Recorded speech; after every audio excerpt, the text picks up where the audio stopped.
आप सोनिया को क्या समझ। क्या जरूरत है तुम्हें सींगोगी बगैर सींगोगे? ऐसों वैसों को तो पैरों तले रोनते। मैं इसके लिए उन्हें कभी माफ अपने आप में बहुत शर्म। मम्मी कहने का हक सिर्फ मुझे है। से मुलाकात नहीं हो पाई, मेरे ख्याल से शायद ऑफिस चला गया था या आप पहेलियां बुझवा रही हो, बताओ। उनका अफेयर चल रहा है। सोचो, अगर शादी के बाद एक औरत का सबसे पहला दुश्मन उसका अपना घर ही बन जाए। आज का एपिसोड एक औरत के लिए जीत था और एक नई दुल्हन के लिए सीधी तबाही। दनाया आज सिर्फ एक बीवी नहीं थी, वह एक टारगेट थी। हर फैसला उसके खिलाफ था, हर हुक्म उसे उसकी औकात याद दिलाने के लिए।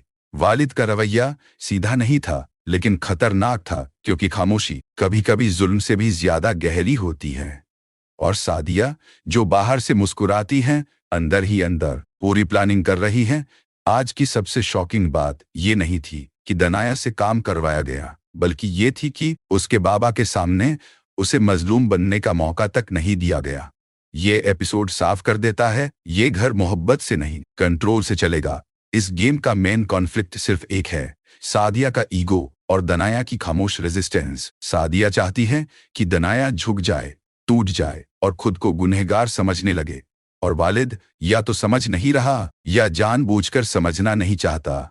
फराह का एंगल अब और भी खतरनाक हो चुका है। विक्टिम कार्ड, इमोशनल धमकी और मैनिपुलेशन, सब कुछ इस्तेमाल हो रहा है। अब प्रिडिक्शन की बात करें तो या तो अगले एपिसोड में दनाया पहली बार पब्लिक लेवल पर बोलेगी, जो सादिया के लिए बेइज्जती बन सकती है, या फिर सादिया पहले ही किरदार पर हमला करके उसे पूरी तरह कॉर्नर कर देगी। अगर दूसरा ऑप्शन हुआ तो गेम पूरी तरह पलट जाएगी।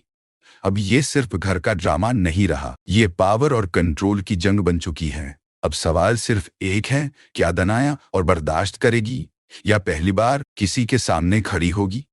कमेंट में सिर्फ बताओ ये या नो। और अगर लगता है कि अगले एपिसोड में ये घर फटने वाला है तो लाइक करो, सब्सक्राइब करो, क्योंकि यहाँ खामोशी भी साजिश होती है।